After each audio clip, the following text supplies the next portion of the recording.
Everyone, I am doctor Yashashree Chauhan और अभी कुछ दिनों पहले हम लोगों ने वर्ल्ड फर्स्ट एड डे यानी कि विश्व प्राथमिक चिकित्सा दिवस मनाया। इस दिन को सेलिब्रेट करने का उद्देश्य यही है कि हम सामान्य नागरिकों में फर्स्ट एड का इम्पोर्टेंस और अवेयरनेस क्रिएट करें। इंजरीज के बहुत सारे टाइप्स हैं, जैसे कि snake bite, accidents, electric shock या फिर बर्न। तो इन सारी सिचुएशंस में हमें पता होना चाहिए कि हमारे आसपास जो इन चीज़ों से सफ़र कर रहे हैं उन्हें हमें कैसे मैनेज करना चाहिए। इसके साथ हमारे साथ हमेशा फर्स्ट एड किट होनी चाहिए जो हमें इस समय पर काम आए। तो इस वीडियो में हम देखेंगे how to manage such cases और फर्स्ट एड किट में हमें क्या चीज़ें रखनी चाहिए जिससे ऐसे सिचुएशन में हमें हेल्प हो सकती है। तो आखिरी तक इस वीडियो को देखना, और अभी तक आपने अगर इस चैनल को सब्सक्राइब नहीं किया है तो please subscribe my YouTube channel. So let's start now. तो हम सबको लगता है हम फर्स्ट एड के बारे में जानते हैं, पर आइए हम इस वीडियो में इसकी डिटेल जानकारी लेते हैं। First aid is the help given to the sick और injured person until full medical treatment is available. तो ये चीज़ हम करते हैं पेशेंट की लाइफ बचाने के लिए, और ये चीज़ कोई भी जो भी आसपास अवेलेबल है वो पर्सन कर सकता है। तो फर्स्ट एड देने के लिए बेहद ज़्यादा ज़रूरी है कि हमारे पास फर्स्ट एड किट भी हो। तो इस वीडियो में मैं इस चीज़ की जानकारी दूंगी कि फर्स्ट एड किट में कौन सी चीज़ें होना ज़रूरी है। इसके साथ साथ ऐसी कौन सी होम्योपैथिक रेमेडीज़ है जो हम साथ रख सकते हैं, जो काम आ सकती है as a primary treatment of any injuries. तो सबसे पहले चीज़ होनी चाहिए वो है स्टेराइल ग्लव्स, क्योंकि अगर कोई भी इंजरी होती है तो we should avoid direct contact with that injury. इसके अलावा कॉटन बॉल्स या फिर स्टेराइल गॉज पैड, टर्निक्वेट और मेडिकल टेप, ये सारी चीज़ें होनी चाहिए। इसके अलावा हमारे पास होना चाहिए sanitizer, adhesive bandages, elastic bandages, 20 ml syringe, tonic और benzoin tincture, hydrogen peroxide just to disinfect the wound. इसके अलावा बायोडिग्रेडेबल सोप, ये सारी चीज़ें हमारे फर्स्ट एड किट में होनी चाहिए। So what to do if person is injured and he is bleeding heavily. सबसे पहले try to elevate that body part. अगर हाथ या पैर में इंजरी है तो हाथ पैर को ऊपर उठा के रखना है सो दैट कम से कम ब्लड लॉस हो। इसके अलावा try to give the pressure at the site of injury in order to avoid further bleeding. So make sure you are giving pressure with the sterile cotton pad. इसके अलावा आपको hand gloves where करने हैं जो sterile होने चाहिए in order to avoid the infection. तो वो साइट ऑफ इंजुरी बैंडेज करना है, तो मेक श्योर आप बहुत टाइटली उसे बैंडेज नहीं कर रहे हो in order to avoid stoppage of blood flow. तो अगर किसी पर्सन को शॉक लगता है उस सिचुएशन में हमें क्या करना चाहिए। So first switch off the main switch by using plastic और वुडन मटेरियल।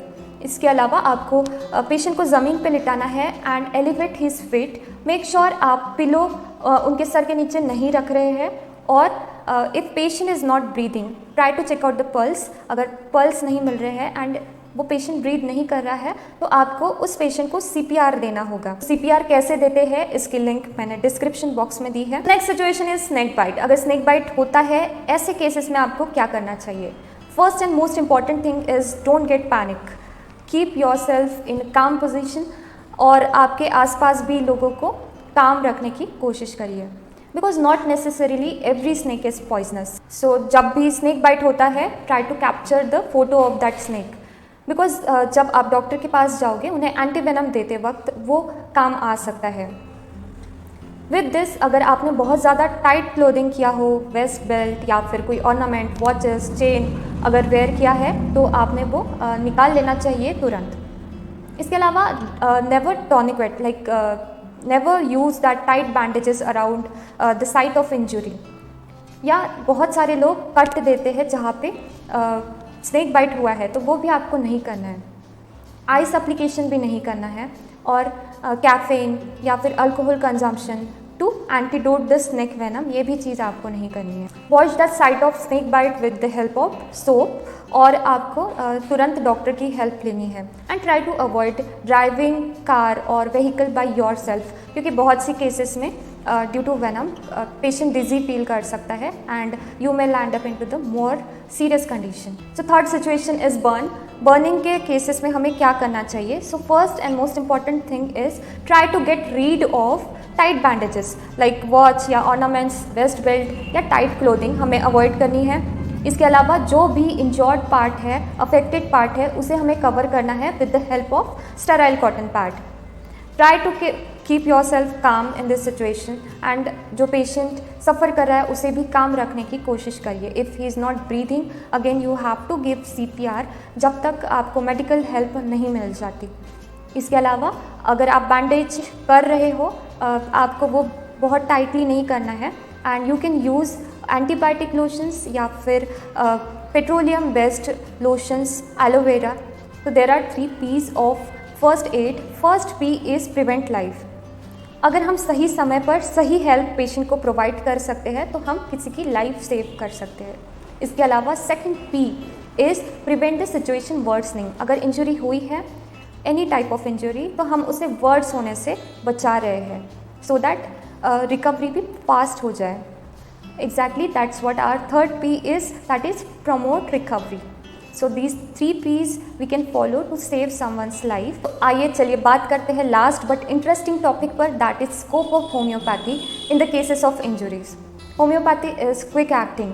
अगर आपको ब्लीडिंग हो रहा है and immediately you take homeopathic drug, homeopathic medicine, तो ये आपका ब्लीडिंग स्लो डाउन कर सकता है and it fastens your recovery, आपको इन्फेक्शन से भी बचाता है। इसके अलावा if there is pain at the site of injury, इसमें भी आप होम्योपैथी का यूज़ कर सकते हैं। There are several homeopathic medicines like arnica montana, calendula, hypericum और भी कई सारी मेडिसिन्स जिन्हें हम हमारे साथ हमेशा कैरी कर सकते हैं और अगर कोई ऐसे इंसिडेंट्स हो सकता है तो हम खुद या फिर हमारे आसपास कोई सफ़र कर रहा है उन्हें ये मेडिसिन दे सकते हैं।